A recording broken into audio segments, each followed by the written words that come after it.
for tuning in to Liberacion Army Radio. This is episode 8 of our podcast. This episode will air on May 26, 2025. My name is Ryan, and I use they, them pronouns. I've been a therapist for 7 years, and my background is in psychology and social work. I'm here with my co host, Ome. Hi, this is Ome. I accept all pronouns. I'm a student. I'm completing my political science and sociology double major. Today, we'll start with a brief survey, then, we'll be talking about some good news for Joe Biden and Trump's Big Beautiful Bill. Next, we'll cover our usual genocide watch on Palestine, Sudan, and Congo. For Mexico, there's lots of good news for Pueblos Originarios, the Vivienda program, and the Judicial Reform. So if you have dual citizenship to Mexico, don't forget to vote this June. Finally, we're going to talk about our general topic, the new Colorblind Plantation class.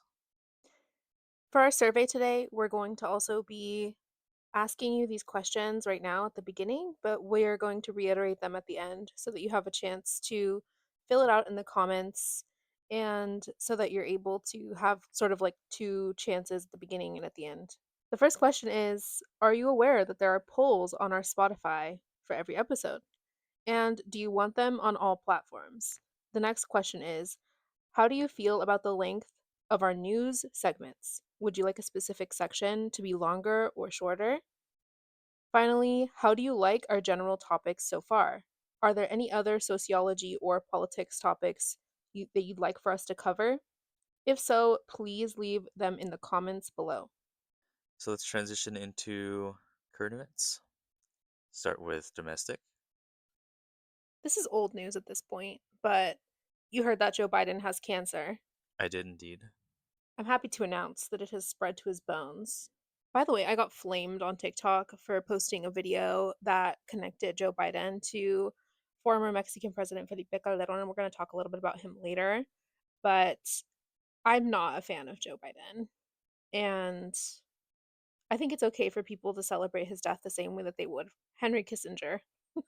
I think we were talking about this earlier too, that it's it's really interesting the timing of it because I think he's had something going on for a long time. Oh, yeah. Actually, when we originally were tried to record this podcast, between then and now, Samaya on TikTok said that she's convinced that Joe Biden already had cancer before even announcing that he was going to run for his second term. And Totally. I am liable to think the same thing. I mean, the timing of it is interesting. Do you have any ideas as to why you think it happened now, or why you think they released this information now?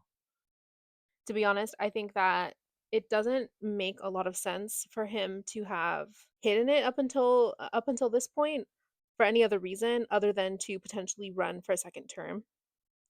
Like I do think that the timing is a little bit suspicious. Like it's not that far away from the elections, but it's far away enough that I think the Democrats would think that we wouldn't catch on. But he gets regular testing as president. It would be a national security issue if our president had a health issue that was fatal that could take him out sooner than was expected. So because it's a threat to national security, I actually think that this is probably why he got pushed out and why he only gave Kamala Harris 5 months to run her campaign.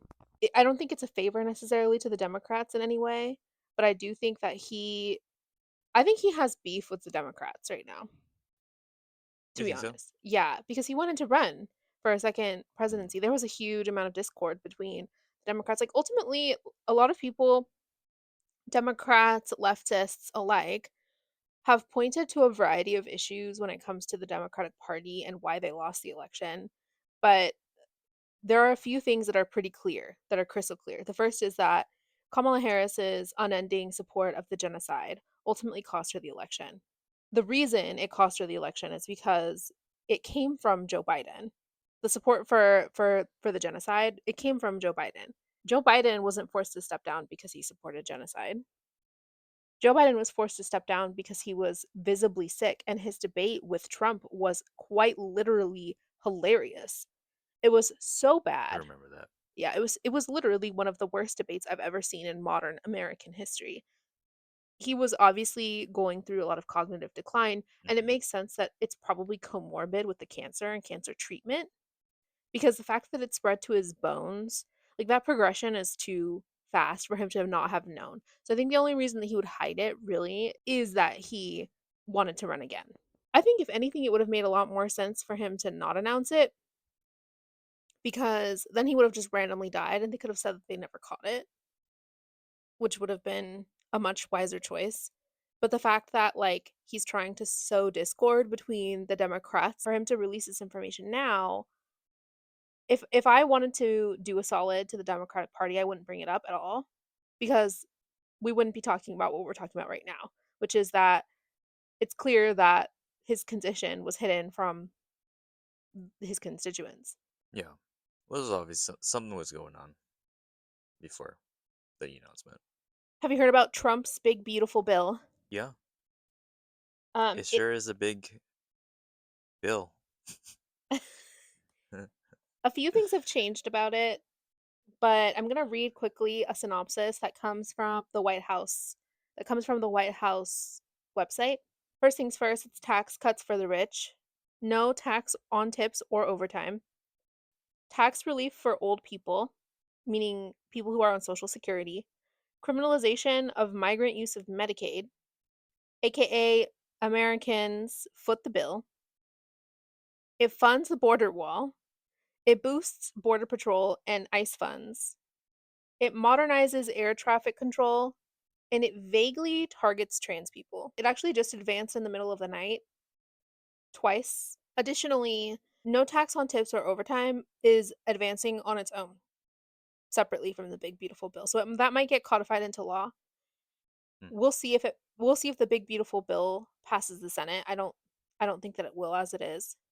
A lot of things are already starting to like kind of rotate and change in the big beautiful bill in general, but I don't think it's going to pass it as is in the Senate. So many things. I mean, usually something like this would be 15 different bills. Yes and no. A lot of the times, especially in my opinion, especially Republicans tend to like to consolidate as much as they can into a bill.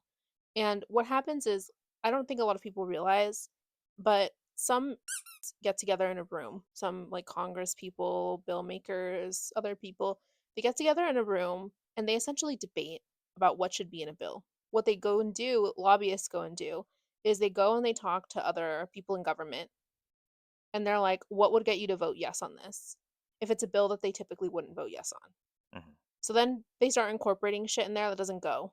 Uh-huh. And that's how you get bills like this. Oh.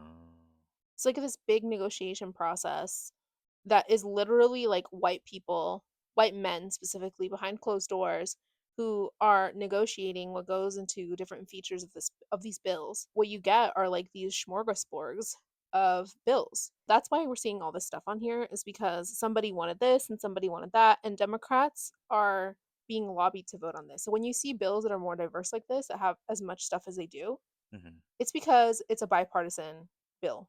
It's Hmm. going to get voted on and it's going to pass in some way at some point. Hmm. Whether or not who votes on it, who isn't going to vote on it, is another issue altogether. And a lot of the times, what happens is that during negotiations, it'll lose pieces that will make those people that originally agreed to vote for it not vote for it. So they have to like kind of like keep negotiating and going back and forth until they have something that they can pass. Hmm. But that's like what people really mean in government when they say like, oh, it was a bipartisan effort. What they mean is that they negotiated parts away and negotiated parts in, and it was to get people to like coerce people into voting for the bill. It's very House of Cards. It's that I would say is probably the most accurate part of House of Cards is that there's actually people negotiating behind closed doors. They are deciding your fate and putting a bunch of stuff that doesn't it's not relevant into a bill. It doesn't make sense to us, but it makes sense to them because this is a negotiation for them. It's a business arrangement. Well, what's interesting about this is that there's a bunch of tax cuts, right? So they're cutting taxes out of tips. They're cutting taxes for the rich, but they're also saying that they're going to be funding like the border wall, boost funding for ICE.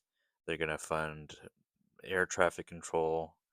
So I'm like, where is this money going to come from? Or is it just, are they going to reallocate money that is already within the system?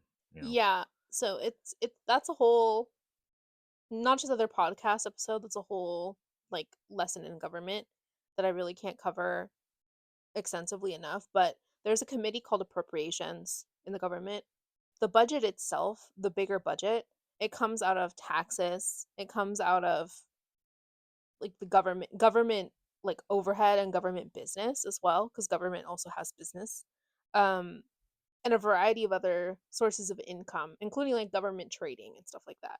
Like Mm, a lot of the money that the US gets is from like private sectors as well. Like I think a lot of people like don't really fully understand like where the budget for the government actually is. But also the United States runs on a deficit, which hmm.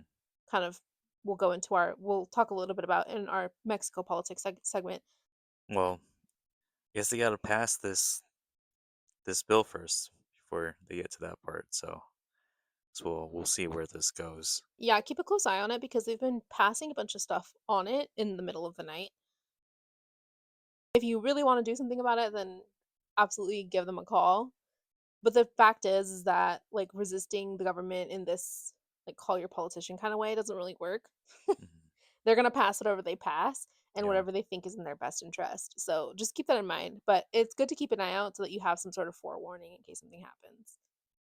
But let's move on to what things that actually do work, which are the hunger strikes of the students that are happening right now for Palestine. Have you heard about them? Yeah. A little bit. So the movement of hunger strikes has been happening for a couple years now, but more recently they've picked up a little bit of momentum at different universities. And there is a specific student who was in hot water within these last couple years. I'm not going to mention who it is because I think everybody's going to know who it is, but I'm going to talk a little bit about it. But anyway, the student was in hot water because they said a slur towards a community. And I just wanted to insert a quick note here that, like, when you see a person who is a part of a movement, who's a part of a marginalized people group who uses a slur or who uses racist language towards your own people, just keep in mind that that does not represent the entirety of a demographic. And that's really all I have to say about that because I was originally going to address this really directly and like talk a little bit about more overtly, but I actually think that like in retrospect after we recorded this podcast initially, I just felt like it was doing more harm than good. It's punching down, especially when we're talking about Palestinian people who are doing like hunger strikes and who are like participating in activism. Like we are not in community with these people, and unless you know them directly, it's going to be really hard to hold people accountable for things that they do. Hmm. However, I will say that if you are a part of a movement and your people or you do something racist, even if it's accidental, it's in your best interest to address it to the best of your ability. And your apology needs to match how bad that act of racism was. Right. So like we can approach this from both ends. So like if you're the recipient, be mindful of like who you're trying to hold accountable because if you aren't in community with them, that's not going to work. But number two, if you are in community with them, then you need to go through a restorative justice process. It does not look like trying to hold them accountable online. And I'm guilty of this too. I'm guilty of trying to like hold people accountable online, but I've learned my lesson. All right. Do you want to talk about international or genocide watch? Yeah, we can start with Palestine. Israel is continuing their aggressive offense on civilians at the same time as they are continuing to block aid and food, getting really close to famine here in Gaza. And they just banned Al Jazeera from the West Bank and Israel, so that they're now having to report from Jordan. And I think that just happened, I think, today or yesterday. Today's death toll, as of recording this podcast, is in the high 50s, even in some of the designated safe zones, which is unfortunately more of the same. In Sudan, we've got This last week, the Sudanese army declared Khartoum completely free of the RSF, the Rapid Support Forces, after weeks of intense battles after their third year of civil war. This is a pretty critical area. This is where the capital of Sudan is. There's a key airport in this area as well, and a lot of energy infrastructure. The RSF still has control over most of Western Sudan, including most of Darfur. So there's still quite a bit of work, but this is still, let's say, pretty big win for the Sudanese army. And lastly, this is another big update for Congo. Just this week, I think last Thursday, the Senate of Congo voted to lift immunity off of ex-president Joseph Kabila. It was almost unanimous, actually. It was like 88 to 5. Um, and it makes him liable for persecution. So he stepped down in 2018. He was in power for almost 20 years. And since they lifted immunity, he's been denying accusations. But they are finding ties to the rebel group M23. They've already like raided his properties. I think he's fleeing or fled to South Africa or elsewhere at this point. And if you read the news articles, they are mentioning this small but kind of important part where he went to Goma before it was liberated earlier this year. Goma is this little area of land. It's right next to Rwanda. Used to be an M23 stronghold. But this is important because it's kind of strange to have a politician uh, from Congo going into enemy headquarters before it was liberated and him not be killed. It's very strange. That kind of points to the corruption. So pretty obvious evidence there. So yeah, I mean, do you have any comments on that piece? I think it's good that his immunity was lifted. I think the courts are probably going to try to support the DRC's case for war crimes because that's the reason that the immunity is being lifted is because they believe that he's complicit in war crimes, which is probably directly connected to M23 and its mass genocide on Congolese people. So we'll probably see some word coming down the pipeline here from the UN, and hopefully we see it soon because that would give them also the power to bring Kabila to The Hague. Yeah, he was in power for 20 years. That's the whole almost the whole time. That makes a lot of sense Yeah, because, yeah, I don't know what it is, but Congo never can get free of Western intervention. transition over to Mexican politics. A lot of good news within the last couple weeks. Indigenous groups will be receiving direct material resources, according to Mexican President Claudia Sheinbaum. This includes specifically money and infrastructure funding. So there's going to be like clinics and a variety of other specific resources coming to prioritized Afro Indigenous regions. So either African regions or indigenous regions or combination of both or people who are low income.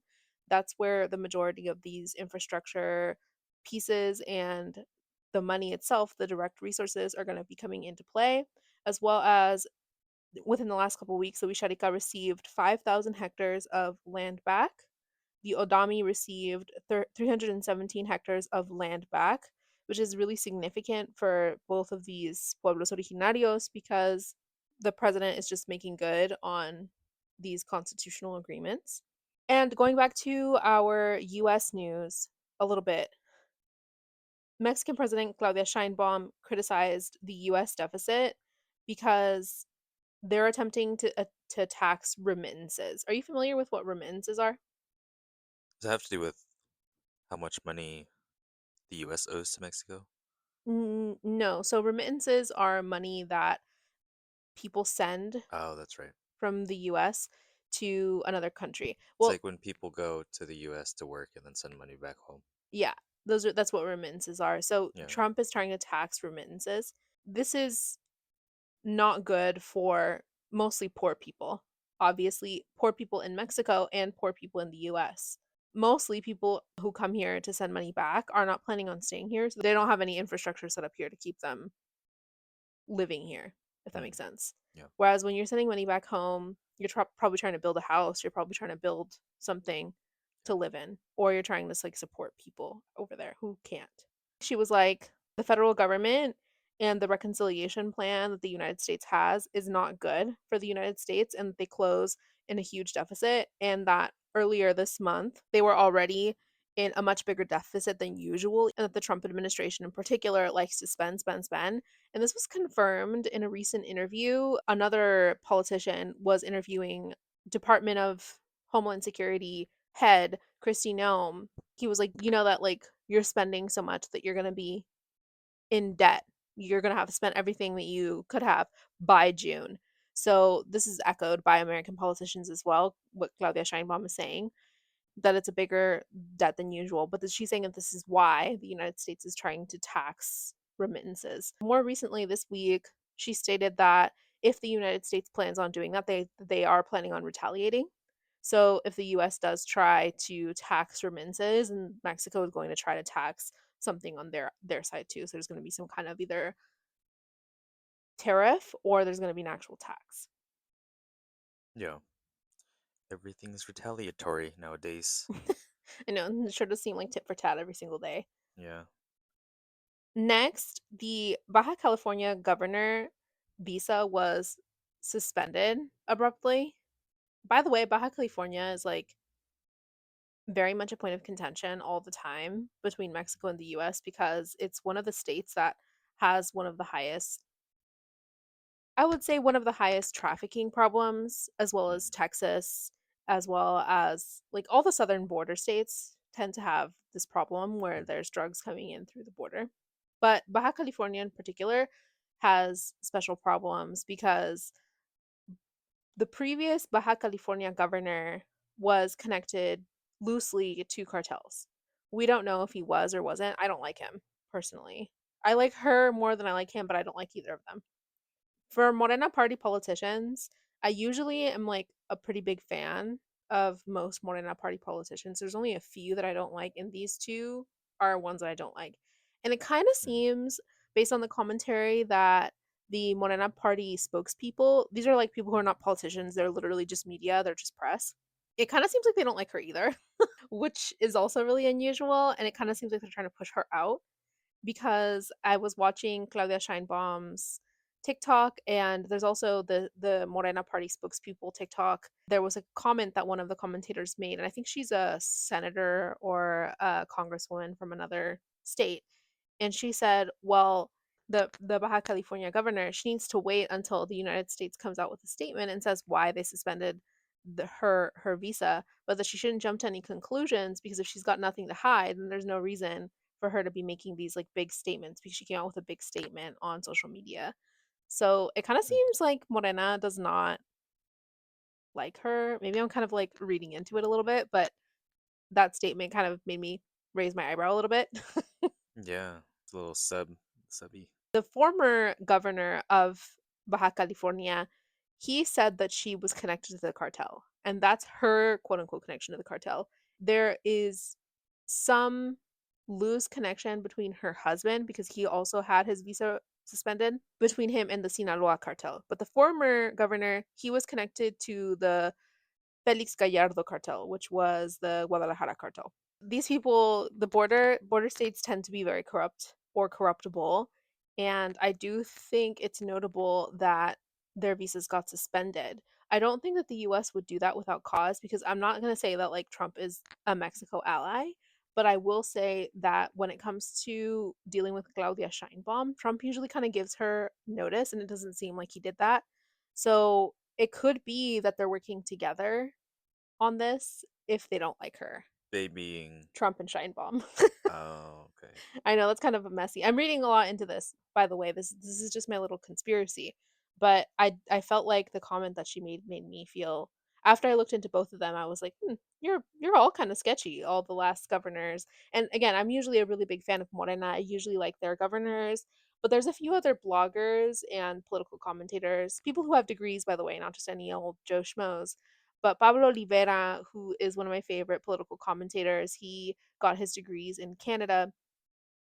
He lives currently in Mexico, but he was making similar comments about her that he didn't like her, and I kind of tend to trust his word. He has a pretty good intuition. He's really young. He's 19, and he's already been connected with a Morena government and has like interviewed a lot of these people directly. And I feel like his gut is really good for especially for being a young person. But he said the same thing, that he doesn't like her, that he doesn't like the former governor of Baja California either. He feels like both of them are dirty. So I feel like based on his comments, based on the Morena spokespeople's comments and all of this, it seems like they're maybe trying to push her out. So I wouldn't be surprised if Claudia Sheinbaum, with her good relationship with Trump, if she potentially collaborated with him to push her out. That wouldn't surprise me. I wonder if there was like a little exchange. She's like, if you do me this favor, I'll do you a little favor. There's got to be a little, little give and take. But Well, I mean, he did agree, right, if you remember during our last podcast, we talked a little bit about this, but he did agree to tamp down on guns coming out of the US and into Mexico. And that's like a really big delivering blow to the cartels. that's true.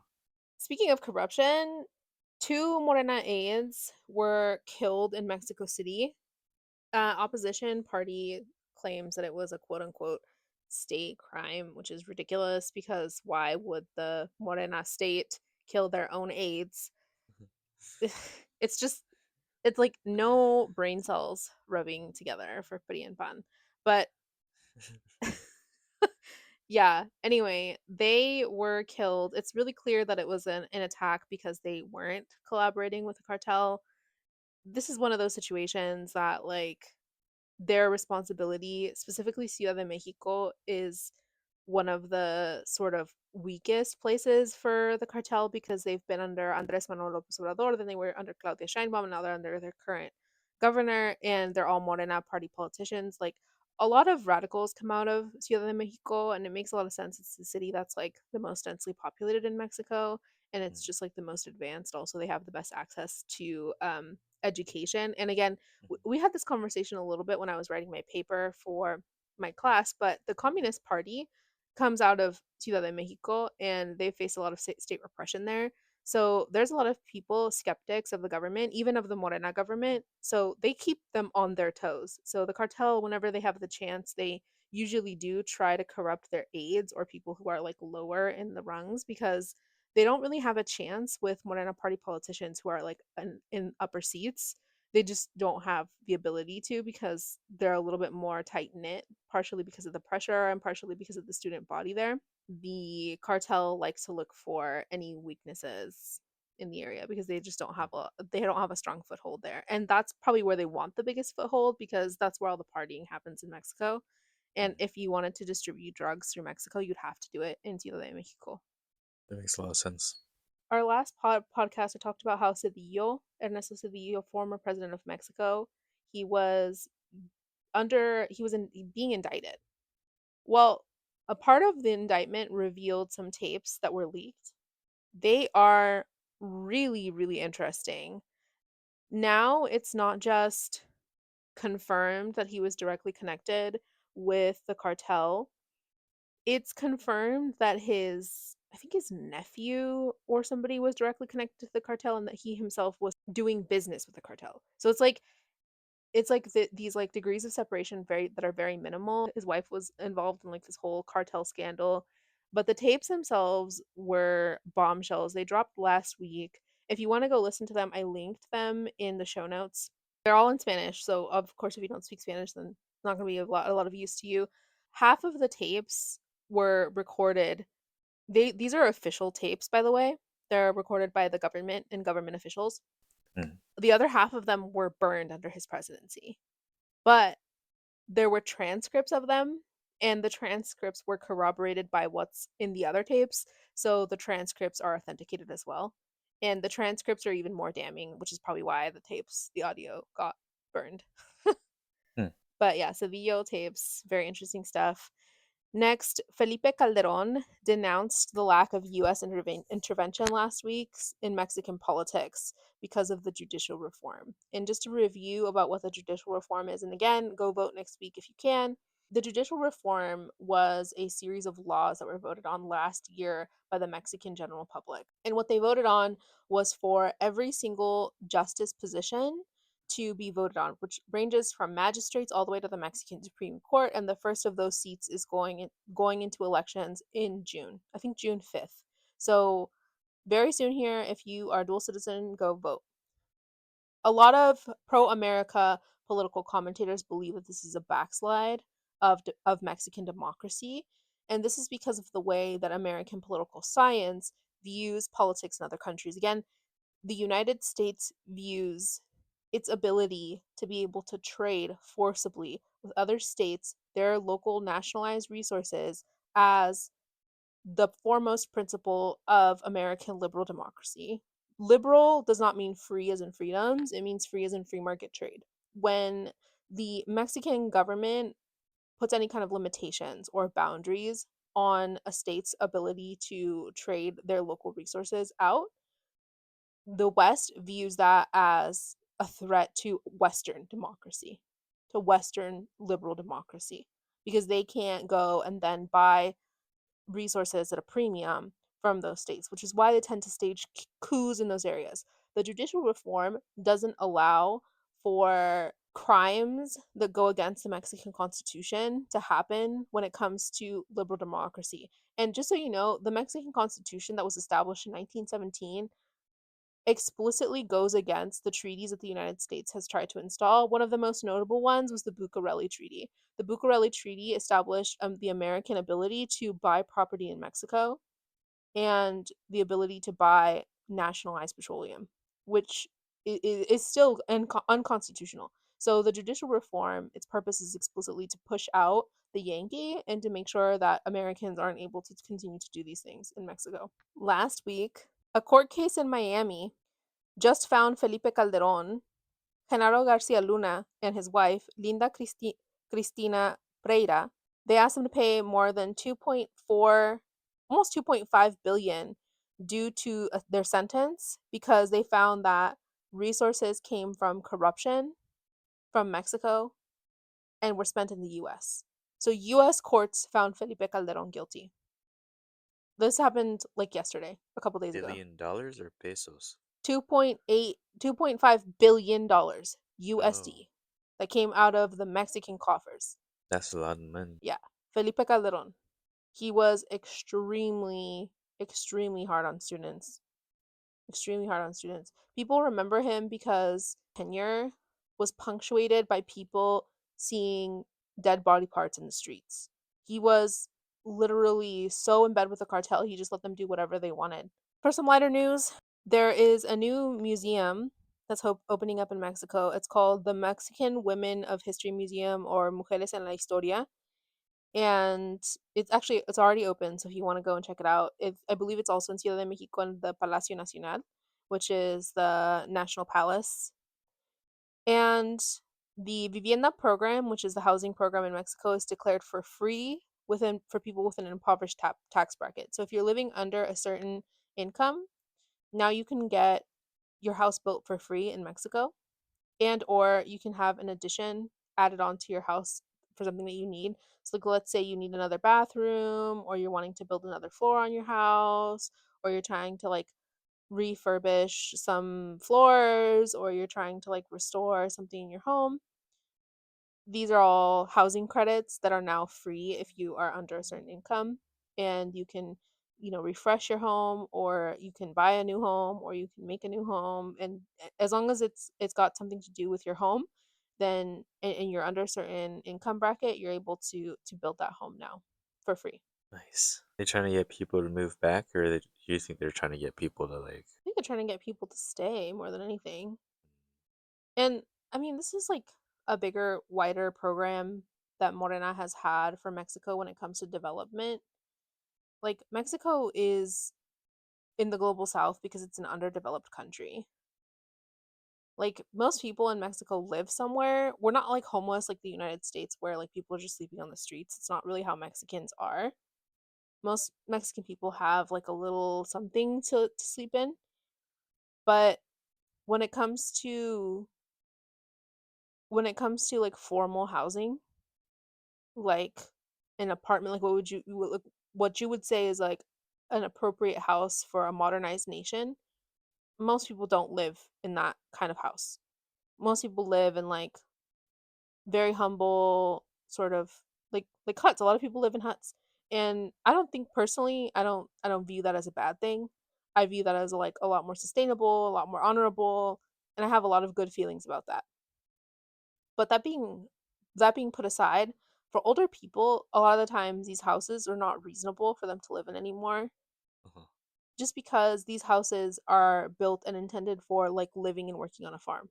So they're like in really rural areas where like people as they age, they're going to have a harder and harder time getting around. So it's just not reasonable for their whole lives to be spent in these types of houses. And so a lot of people are wanting to move away from this. And this kind of goes back to a couple things that we've talked about on this podcast before. One of which is like what would technology look like for indigenous people today and if colonialism didn't happen?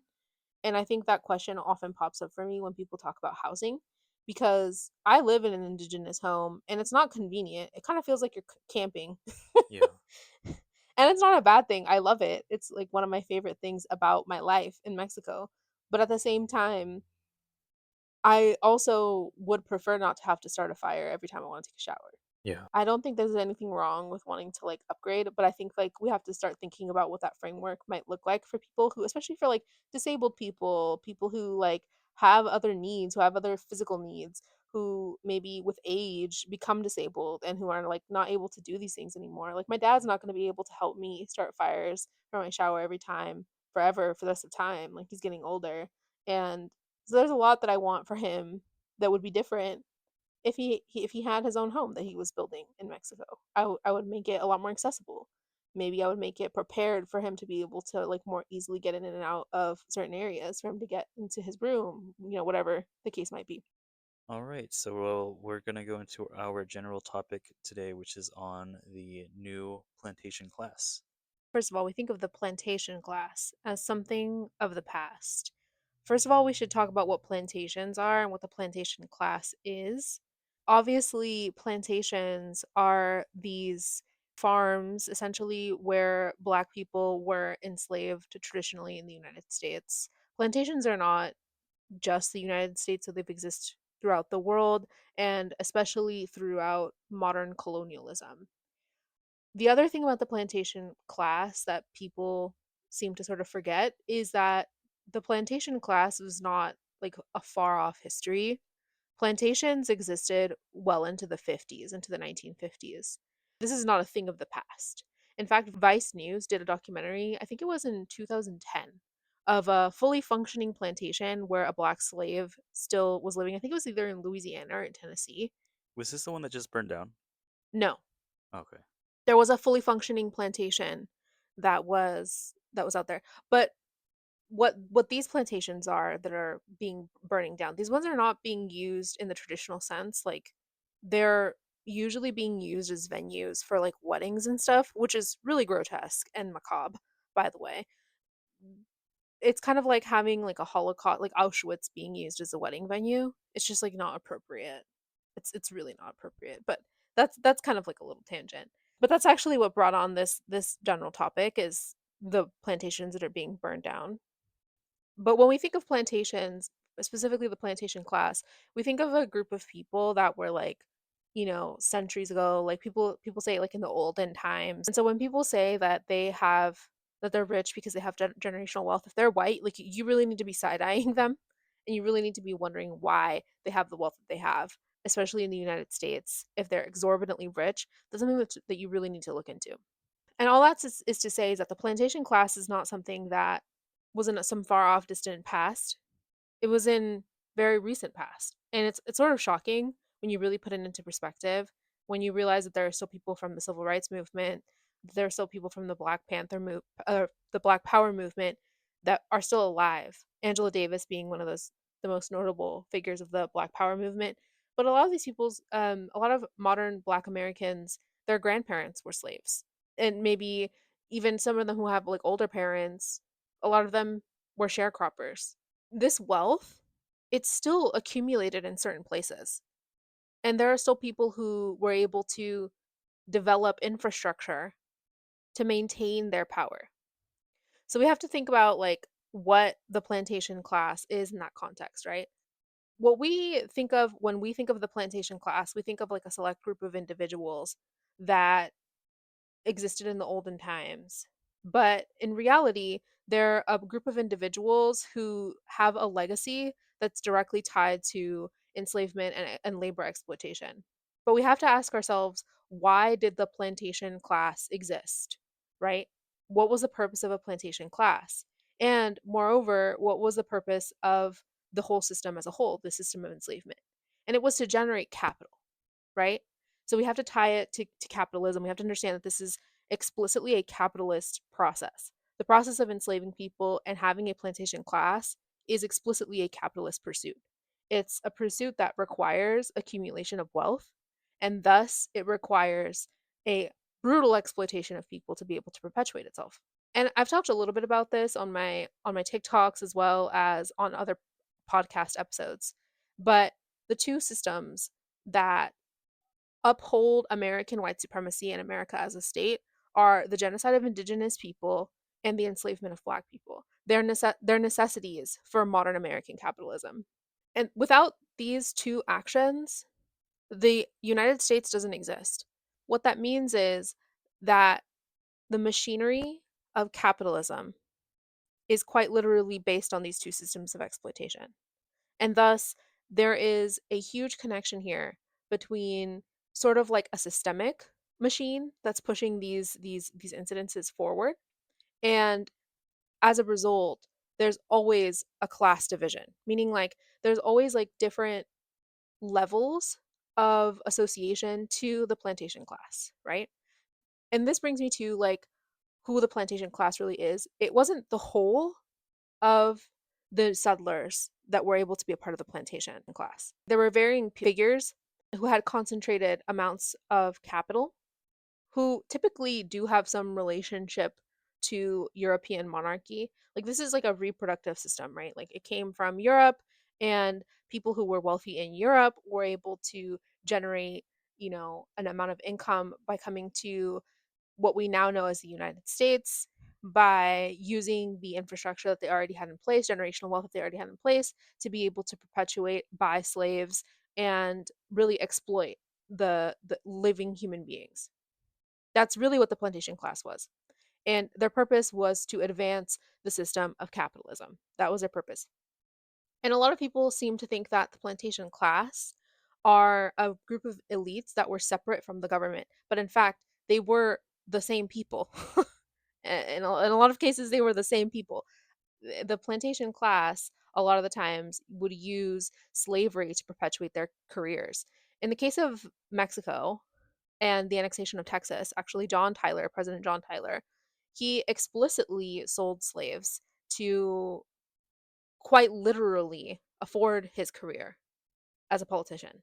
So we see that like the plantation class isn't just a group of elites that are wealthy, it's also a political class. It's also the people who have the biggest amount of influence in our society, right?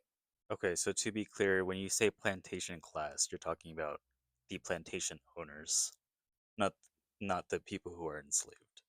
Yeah, so that would be the Okay. enslaved class. Okay. Or in in more modern terms, we should understand the plantation class and the ruling classes and the bourgeoisie as different language for the same group of people. So these are like the plantation owners. Right. When I say an evolution, I think this is important to talk about because I think a lot of people are really confused when we hear conversations about Marxism, because Marx is really guilty of this too, but leftists in general are guilty of this. We use a lot of interchangeable language, and it makes it really confusing to navigate. The monarchy, right? the system that predates capitalism, feudalism. The monarchy, they are that time's version of the plantation class, if that makes sense. So they are the rich, the rulers, the elites. They hold all of the social, economic, and political power in a given society, right? If we were to imagine it as a triangle, they're the tip of the triangle and they hold control over the rest of the triangle. In the United States, in American capitalism, the plantation owners are the plantation class. In After the Industrial Revolution, Marx referred to them as the bourgeoisie or the rich or the elites. And there are subdivisions of these as well, right? Like there are the petite bourgeoisie, or what you could say are like small business owners. There's like a variety of different types of classes even within that. But for the sake of this podcast, we'll just say like the rich, the plantation class, and the political elites. These are all the same groups of people. Mhm. And I think this is evidenced most strongly by the fact that elites have grooming, if that makes sense. Like they're raised from when they're little to become the president of the United States, for example. A lot of them come from wealthy families. They come from people who have navigated politics for a long time. Like we see the Kennedys, especially. The Kennedys have had a really strong foothold. They probably had slaves. Oh yeah, absolutely. Yeah. In Elon fact, Musk. yeah, Elon Yeah, Musk is a really totally. he's a perfect example, really. Yeah, He for like sure. comes from apartheid South Africa. He quite literally his parents were the plantation class. Mhm.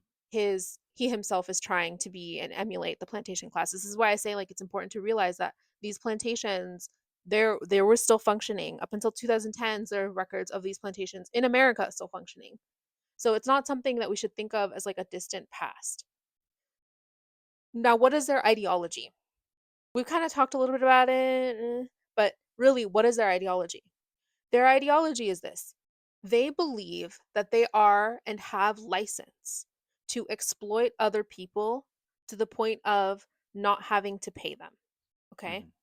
So we if we can understand that, this means that like capitalism, right? Let's think of like what capitalism is. Capitalism is the acquisition of capital to the point where you have enough capital to create a self-generating capital structure, right? So most people when they say that they want to be rich, what they mean is that they want to be rich enough that they can have like $1 million and they can invest it into something and they can live off the interest.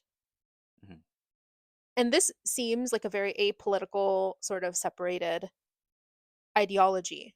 But in reality, what people invest in, which is typically the United States, the S&P 500, BlackRock, Vanguard, our usual suspects when it comes to like what people invest in when it comes to the stock market.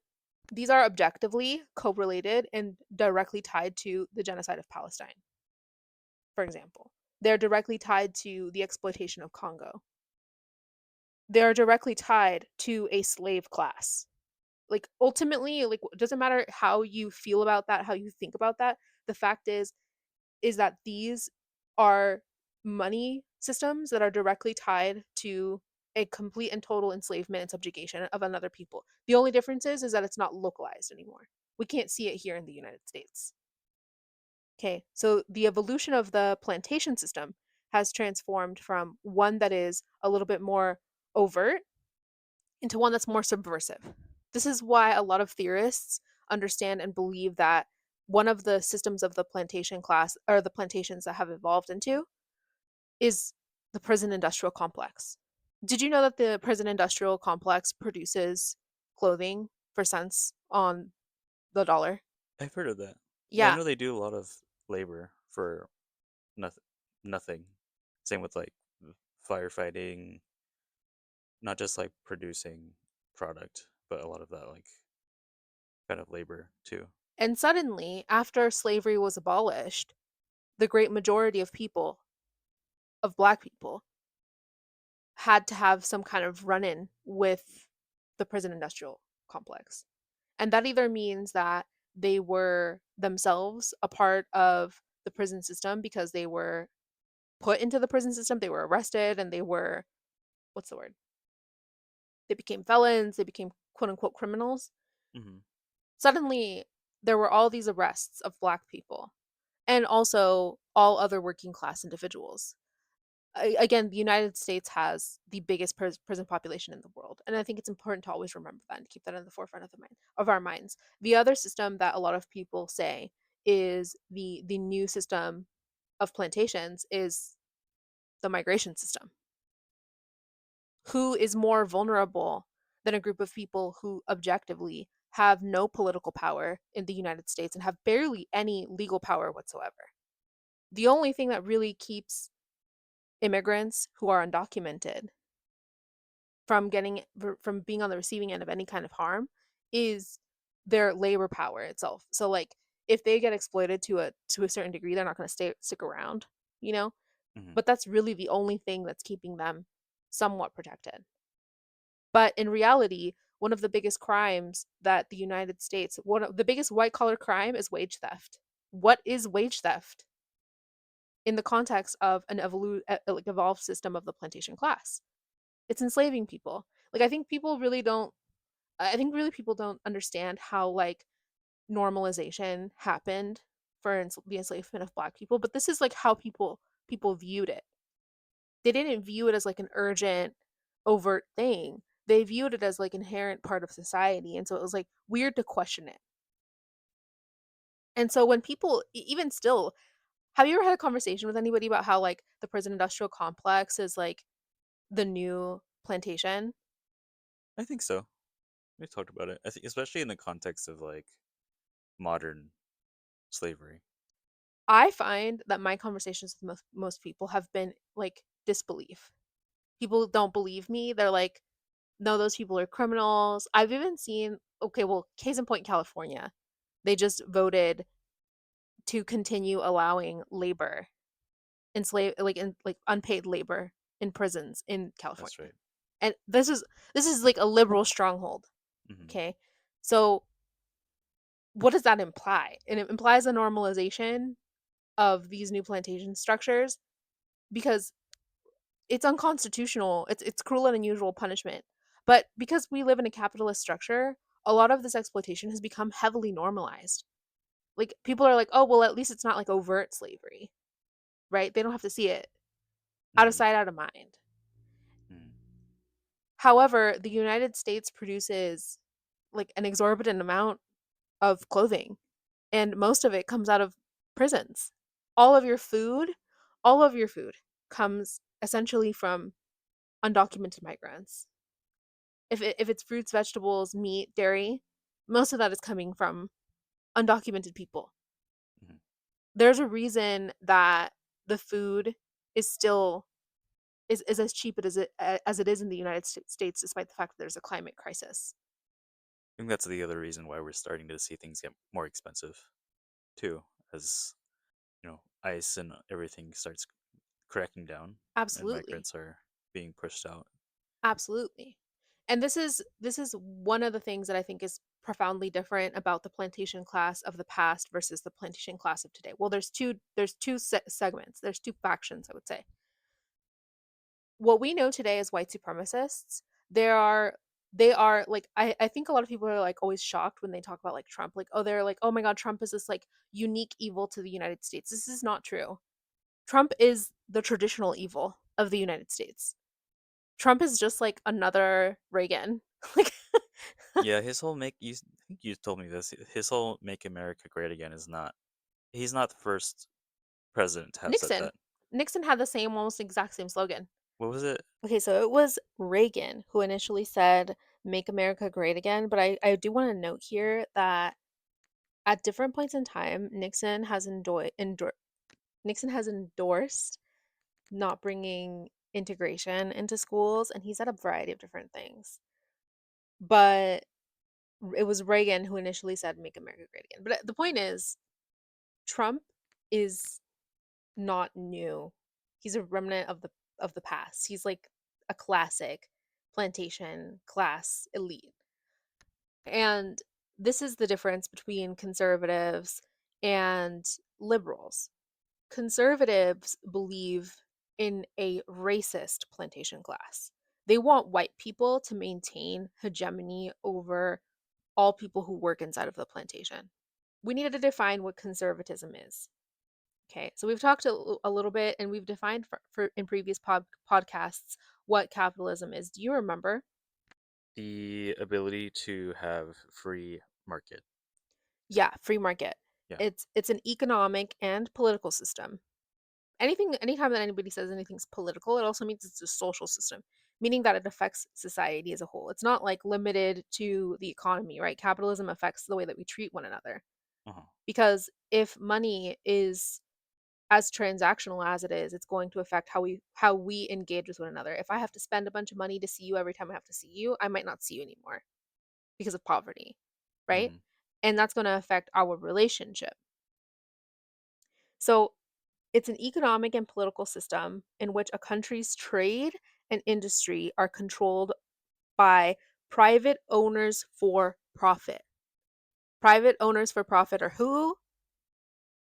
The plantation class. The plantation class, rather than by the state. That means that the government and the people who the government is supposed to be supporting are not the people who control or regulate the market. It doesn't mean it doesn't mean an absence of market when we're talking about communism. Communism does not mean an absence of market. It means that all of the profit is regulated by the government. Uh-huh. Instead, the government under capitalism regulates it regulates how whatever's left by taxes gets doled out to the working class, but the profits, all of the profits are controlled by private owners. That's what makes capitalism capitalism, is it's privatized. Mm-hmm. And a lot of people confuse the word private property versus personal property, and this is a specific sticky point that people need to think about really critically about when they're talking about plantation class. Private ownership is privatized ownership. It's a misnomer. Personal property is like the things that you own that you use. So, my house is personal property. My Mm-hmm. clothes are personal property. My cell phone, my laptop, these are personal property. These are things that I cannot use to make a profit. They're not privatized. Mm-hmm. A house can become privatized property if I become a landlord and I make somebody pay me rent to live in that home. So if you or I rent out our home Mm-hmm. that we bought originally as personal property, it Mm-hmm. becomes privatized property. Now we become the private owners for profit. Okay. Okay, I'm being really like sticky here about these definitions because I think we need to be really clear about what we're talking about when we talk about plantation classes because some of the things that I'm about to say are a little bit controversial, but I want people to be really clear about why I'm saying them and like how we're defining things. So that's what capitalism is. Capitalism is an economic and political system in which a country's trade and industry are controlled by private owners for profit rather than the state. They're regulated by the elites, by the plantation class. Mm-hmm. Now we're going to define conservatism. Conservatism is the holding of political views that favor free enterprise, private ownership, and socially traditional ideas. Every word in this definition is political. Every single word is political. Yeah. Okay. And it even says it the holding of political views that favor free enterprise. So when we talk about free enterprise, liberalism includes free enterprise. Again, Right. what is free enterprise? Free enterprise is a euphemism for capitalism. Yeah. Private owners for profit. It overlaps a lot. Hmm. Right. Free enterprise, private ownership, and socially traditional ideas. What are those socially traditional ideas? What are traditional ideas in the context of the United States? Racism, Racism, heterosexism, heterosexism, Christianity. Christianity. There we go. Yeah. So what this implies is socially traditional ideas. So who can be a part of the plantation class in a conservative political ideology? Wealthy white Christians. Men, Right. cis men. And this Yeah. is Yeah. important because back in the day, women couldn't vote, Women couldn't own property. Yeah. Okay. So, if we understand that conservatism is socially traditional ideas, let's look at the definition of a liberalism: a political and social philosophy that promotes individual rights, civil liberties, democracy, and free enterprise. Oh, it's the same. But what is the key difference? It's the same, but gay. So, it promotes individual rights. What are those individual rights to? Free enterprise. Free enterprise. Civil liberties. What are those civil liberties for? Free enterprise. Free enterprise. That's what liberalism means. It means anybody anybody can be a plantation owner. That's what that means.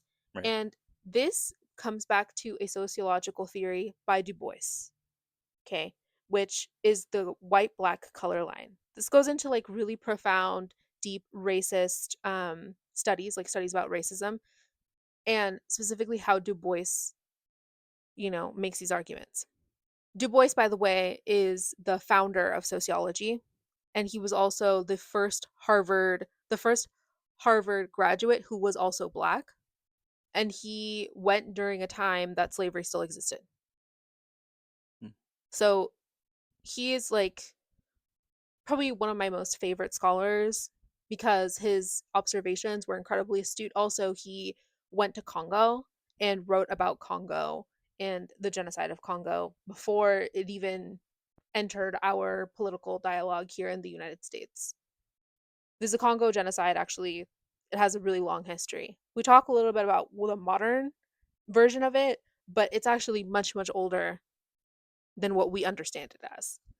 So there's this there's this sociological philosophy called color blindness. Okay. And when people talk about color blindness, almost always what they're talking about, have you ever heard that term? Mm-hmm. When people when especially like In the liberal white context people, of race, yeah. yeah, when liberal people say like, oh, I'm colorblind, Yeah, yeah. what do you think they're trying to say? The I see everyone equally. Right, they're trying to say we don't see racism, Right. we don't stereotype you, we don't they're trying to make themselves benign to people of color. Yeah. But in reality, and I can't really get into this, you need a class if you want to learn about what I'm going to say, but just know this is like the tip of the iceberg, which is that color blindness is actually a euphemism for probabilistic racism.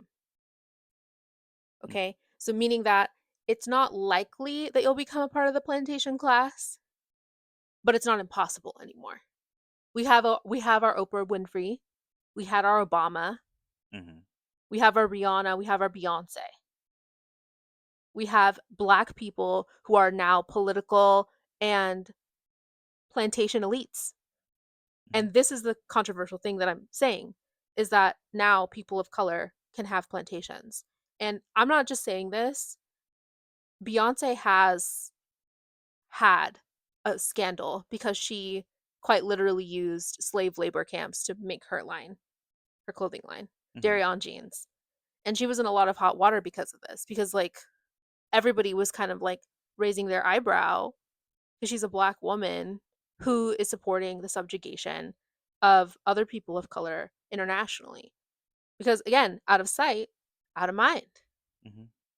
More recently, Savage X Fenty was also in a little bit of hot water because it was found that Fenty was having similar problems. The lingerie clothing company. Mm-hmm. Rihanna was also recently in hot water because of her connection with Puma and her willingness to allow the relationship with Puma to like go on basically unattended, despite the fact that there were open calls for boycott, divestment, and sanctions on Puma because they were explicitly connected with Israeli apartheid, and it was like an explicit BDS target. Mm-hmm. And another circumstance of this that I want to sort of talk about is that Nick Fuentes, I love bringing him up because I think he's like a perfect punching bag. Um, but he is like a wannabe plantation class owner because he's a white supremacist. He's a conservative, but he's a Mexican. So he's advocating for his own annihilation and for his own enslavement, essentially, which I think is super interesting for a lot of reasons, but particularly because one of the ways that he was sort of pushed down the alt right was through patriarchy and misogyny.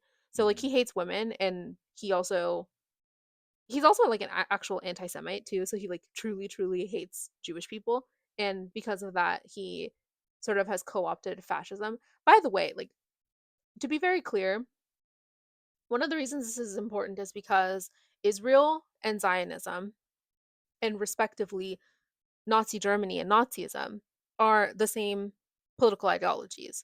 These are plantation class ideologies, Mm-hmm. and they are economically driven.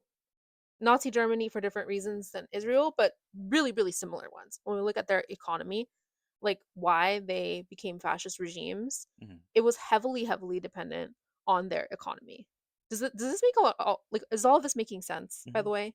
Yeah. I think that and we've talked about this too around how Israel has learned a lot of its tools from being oppressed by Germany, and it's using the same tools against Palestinians. And Germany learned what it learned because of the United States treatments of indigenous and black people. Hmm.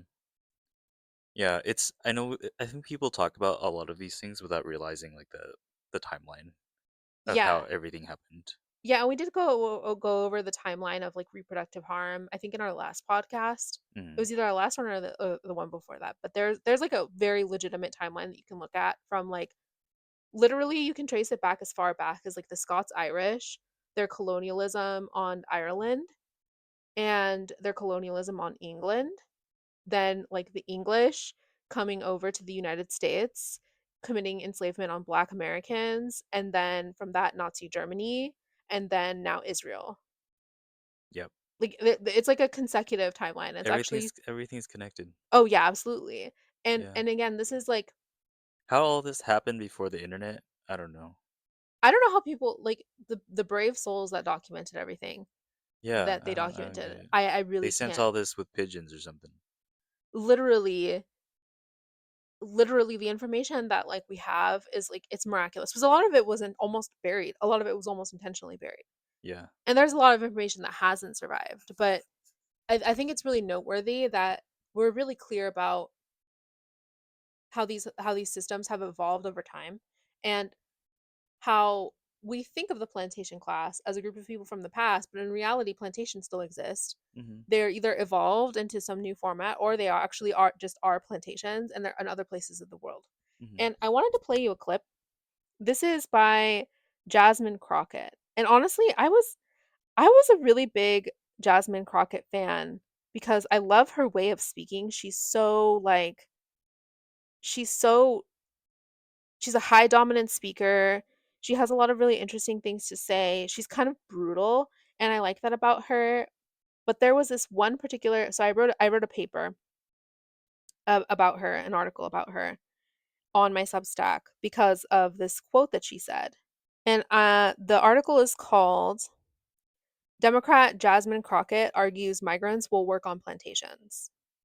To go around the country and educate people about what immigrants do for this country, or the fact that we are a country of immigrants. Right, right. The fact is, ain't none of y'all trying to go and farm right now. Okay, so I'm lying. Raise your hands. You're not. You're not. We done picking cotton. We are. You can't pay us enough to find a plantation. To me, this was like really on the nose. This was really on the nose. I think that, like, honestly, it kind of shocked me because I don't know if people know this, but the majority of people who pick cotton today for the US, for US cotton products, are Mexican people. And actually, I had this realization the other day that I've actually picked cotton before when I was little. It's really painful. Did you know that it's painful? Hmm. It's It kind of like, do you know how like when plants turn to weeds and they get like hardened, kind of like foxtails, how they do that, they have that quality where they get hardened. Well, cotton has the same quality. And so when you're picking cotton, it slices your fingers. And I had this random memory of picking cotton and having it sliced my hand, and my dad telling me not to keep picking it because it can hurt you. But I had this memory recently, and remembering that like when we were getting prepared for this to re-record this podcast, it kind of like really affected me for a minute. I was just like, "Oh my gosh." Like actually um the insinuation that it's okay for there to be a slave class is actually really, really insane coming from any black person, but especially a black politician. I know that we've come quite a long way. Some of it is mechanized too at this point, but it's like I think the idea that we talked about too is that if you maybe we haven't gotten to this part, but if you have a slave or if you own a slave, that means you are not a slave. You can't be a slave. Well, yeah, so this is in relationship to Bacon's Rebellion.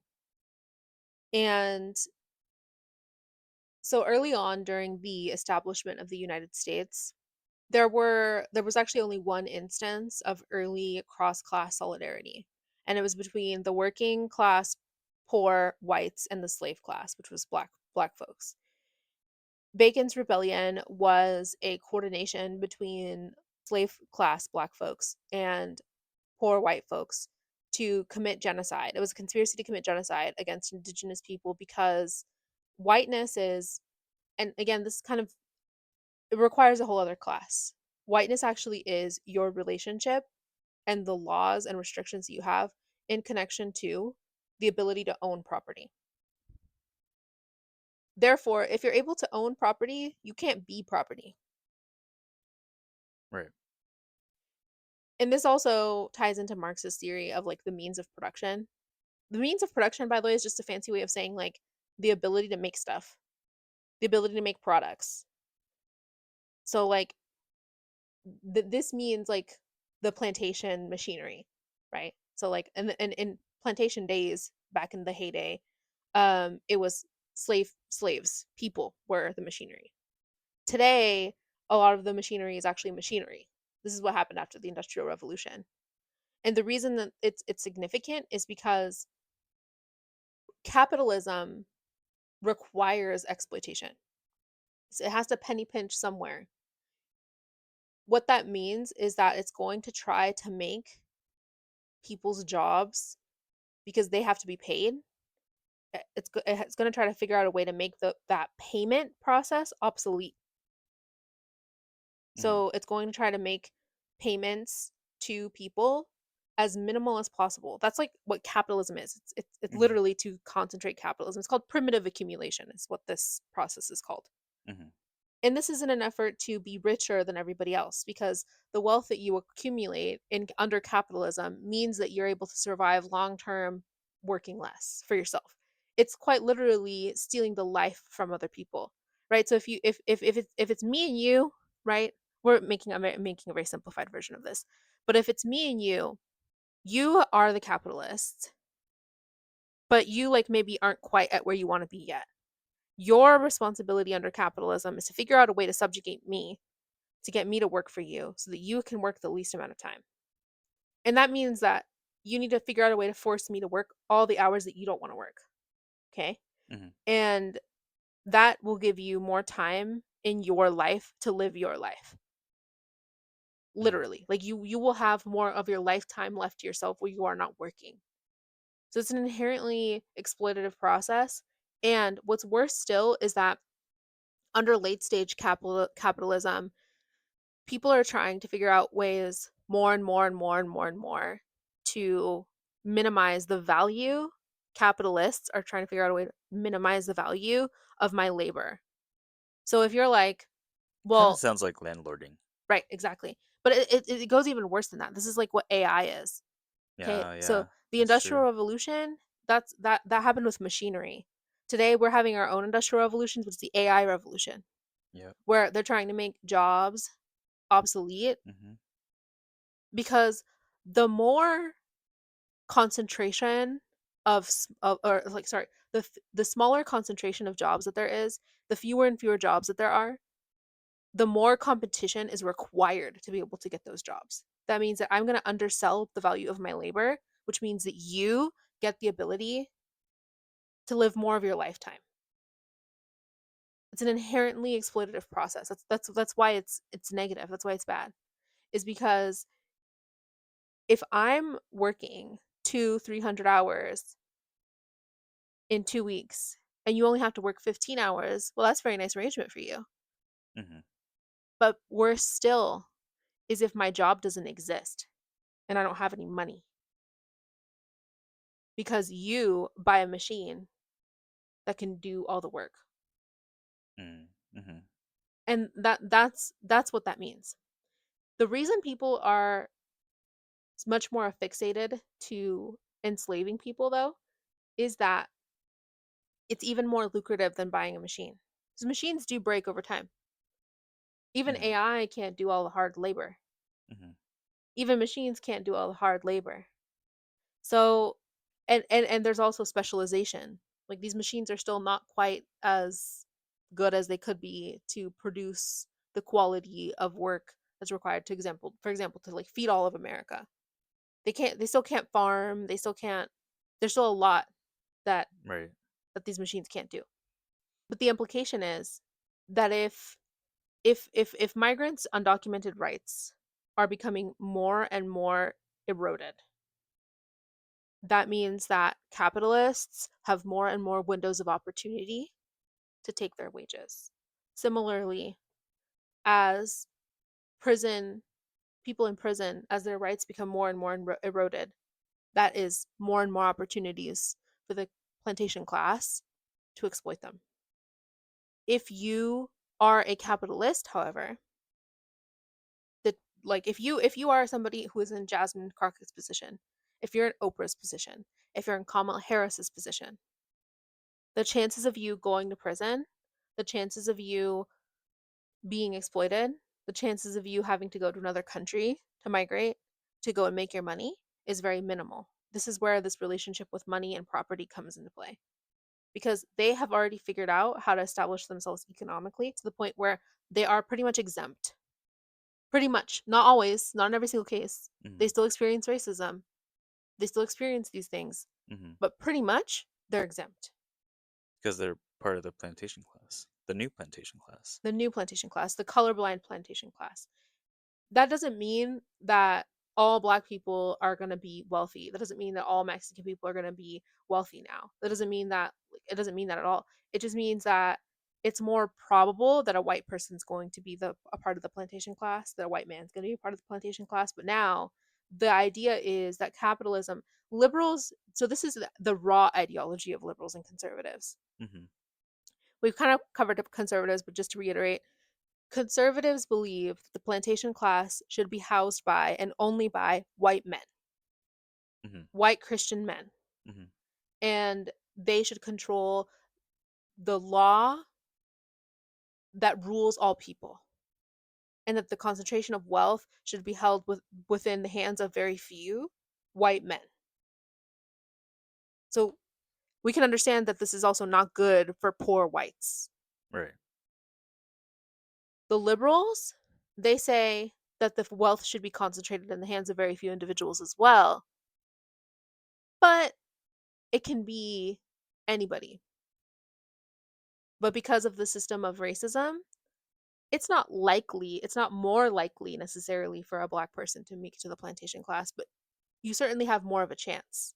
Mm-hmm. But both of these ideologies are making the case that capitalism has to continue. Right. Therefore, a plantation class has to continue and a slave class has to continue.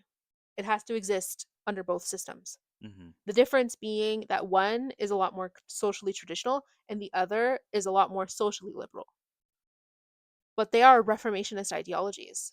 They're reforming a system that has evolved over time, which is the monarchy, feudalism, industrial revolution, like old systems of plantation, modern systems of plantation.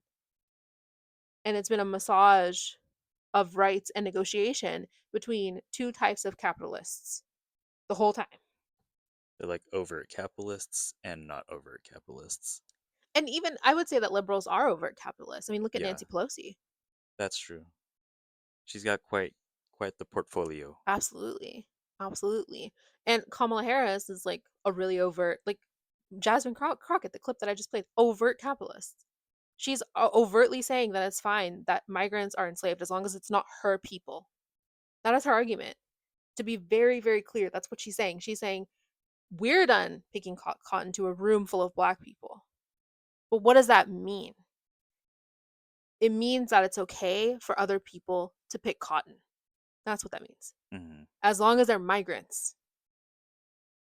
Hmm. And this is demonstrated by AOC's and Bernie's record, their voting record. Yep. They are not. Cory Booker is another really good example. Hmm. He he got on stage and he made his really long 25-hour speech, and then he went on to sell out black folks immediately to Israel. These are Hmm. people who want to be a part of the. They want to be prospectors. They want to be people who own property, who are landlords, who are capable of exploitation, who are capable, like, ideologically, if you make under 150K a year annually, these people should be your enemy. You should view them as your enemy. It doesn't matter what rhetoric they espouse, whatever. You really need to, like, base what their actions are, what they do. If they are willing to subjugate an entire group of people because it's not their people and exploit them to the fullest extent that the law will allow, and that they're codifying laws that will allow more of that exploitation, that should be a really clear indication of, like, a capitalist and plantation based ideology. Mm.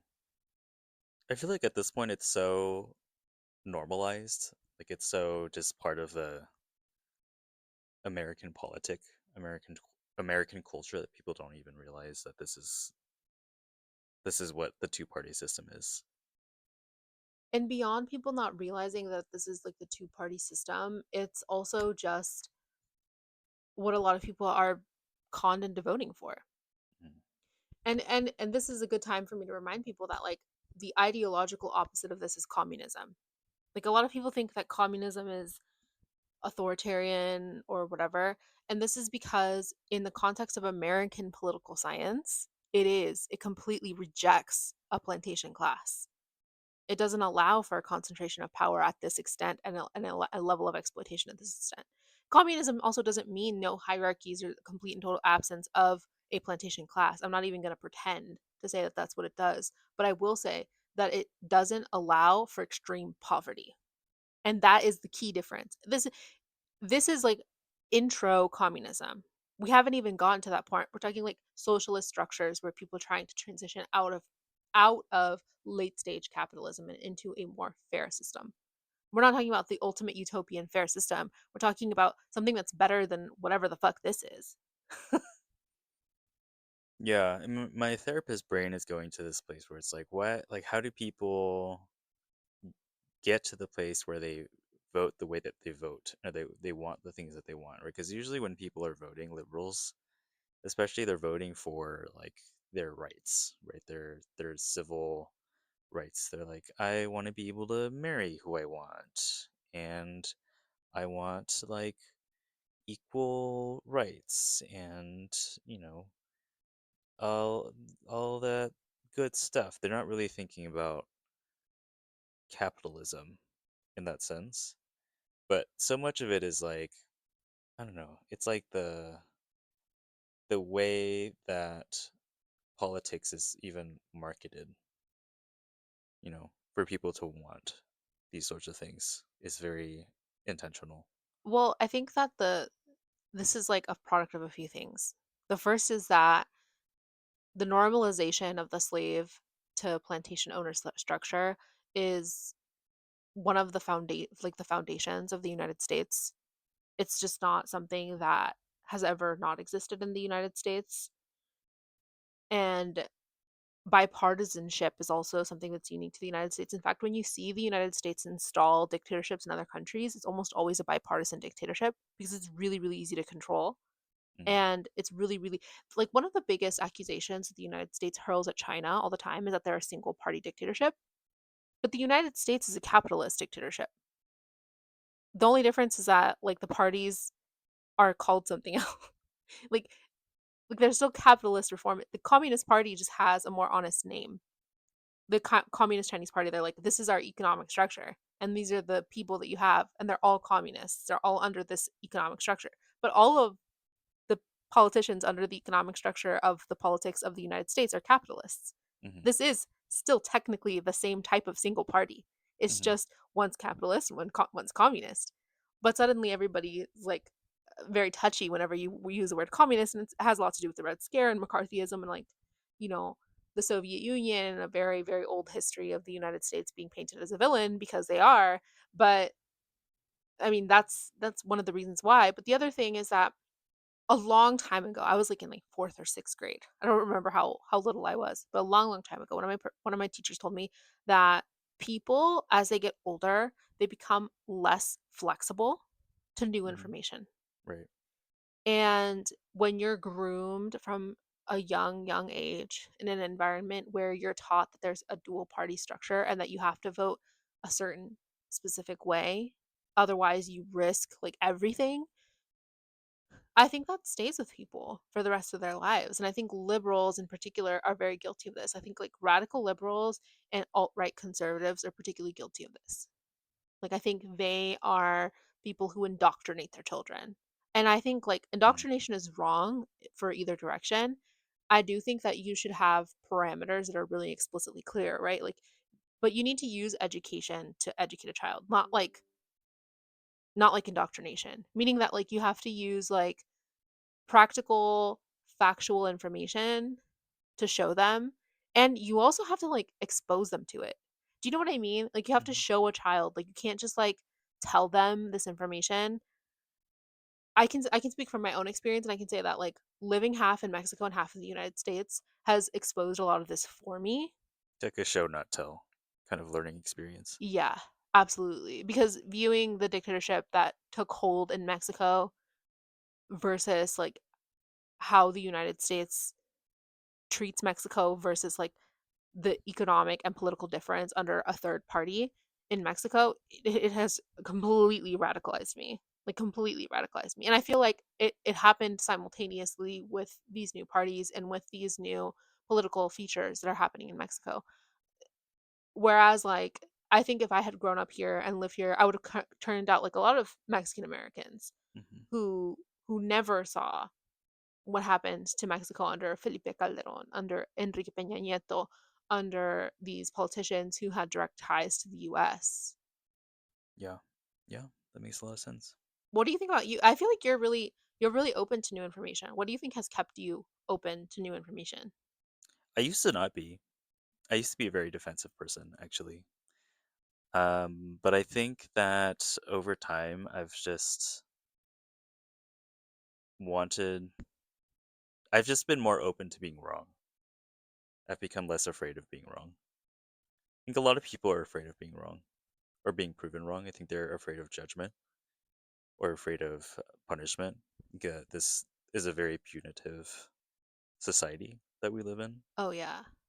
Um, and that's partially taught and cultural too, I will say. But you unlearn it if you want to, and then you are okay with being wrong, you know? Yeah. This is like very very lightly potentially introducing our next general topic as well, which I won't mention yet, but I do think that like radicalization is something that happens to people because of their material conditions a little bit.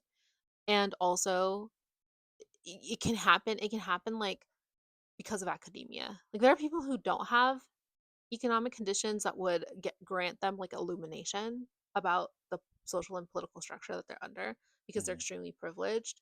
But there are some people who are just like touched with empathy. Hmm. Like, there's just some people who just, like, they see the world around them and they see that it's unjust, and, like, that's enough for them to be Mm-hmm. radicalized. Mm-hmm. And I do think that empathy is radicalizing. Like, I do think that that is a radical thing to witness. I think a lot of people like Gaza right now is absolutely radicalizing them Yeah. because I think they're I've starting. heard that a lot, actually. Yeah, I think It's really woken a lot of people up, too. this is what happened during the war on Iraq too, Yeah. the Iraqi genocide. Vietnam, too, I think woke up a lot of people. Oh yeah, yeah. I mean, Vietnam woke up the world. Mm-hmm. I had you read my paper, which I'm going to publish, by the way, for my Substack. If you Mm-hmm. want to read it, it's gonna be under a paywall, unfortunately, because it was a lot of work. So I expect people to pay for it. But it's about the Mexican student movement from the 1910s to the 1960s, and Mexico had a really, really visceral reaction to the Vietnam War, and they coordinated with other communists internationally to add pressure to the United States. And actually, that was one of the biggest reasons why the United States cracked down on communist dissent in Mexico, and why the Tlatelolco massacre took place as well. Is part of it was the resistance to and the support that the Communist Party in Mexico had applied pressure to the United States through their own communist principles. Yeah, a lot of solidarity internationally. Like, I think a lot of the atrocities that the United States does, I think they have the propensity to wake up a lot of Americans, but the United States really does have very high quality propaganda. Yeah. I mean, that's what the United States was built on, really. It's the bread and butter. Uh, But to stay on topic, new plantation class. Um, any closing thoughts? I hope people can take away from this that, like, our social and economic structures of exploitation have dramatically evolved, and that we cannot compete in oppression Olympics anymore. We Mm, can't do it because who is stratified, and stratified, by the way, just means like separated into other groups, into out groups from one another. I use that word a lot and I feel like it's important to define it every time I use it. But stratified just means like separated into specific groups. People are stratified in new ways, and they are thus marginalized and oppressed in ways that are new based on the interests of the capitalist structure. So it's never useful to say that like a specific group of people is more marginalized than another, because at any given time that group of people can be target of American capitalist interests, heavily dependent on what resources that people has.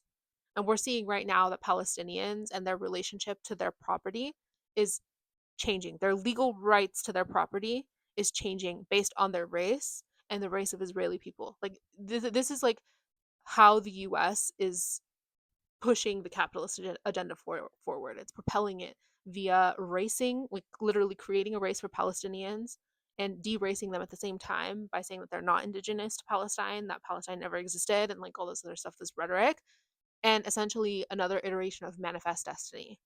And they're going to bring in eventually a group of people that are not Palestinian, that are not familiar with the land, to exploit them. That is what Israel's plan is to do with Gaza. They're going to come and rebuild that. Who is going to come and rebuild that area? Israelis are not fit to do that kind of labor. They're mostly Americans. They're mostly American people. American yep. people can't even do hard labor here in the United States. Hmm. Why would they go to another country that's hot, where the weather is not as temperate as the US, and go and like literally literally cosmetically fix it? Who is going to fix it? Who is going to fix Gaza? And I think with that we should think really critically about like who they're going to target for their new system of oppression, because I really don't think that Gaza is going to make it, to be honest, and because I think we need to start thinking ahead of what's coming next. And I think that Israel likes Ethiopians and Indian people for their new subjugated class. Okay, so I just wanted to reiterate our survey. Are you aware that there are polls on our Spotify for every episode? Do you want them on all platforms? How do you feel about the length of our news segments? Would you like a specific section to be longer or shorter? How do you like our general topics so far? Are there any sociology or politics topics that you would like us to cover? And to summarize, today we talked about the Big Beautiful Bill by Trump, some good news for Joe Biden, covered our usual genocide watch on Palestine, Sudan, and Congo. We reviewed some good news for Mexico with the Pueblos Originarios, the Vivienda program, and the Judicial Reform. And our general topic for today was the new Colorblind Plantation class. Thank you for joining. We will see you next time. Thanks for tuning in, everybody.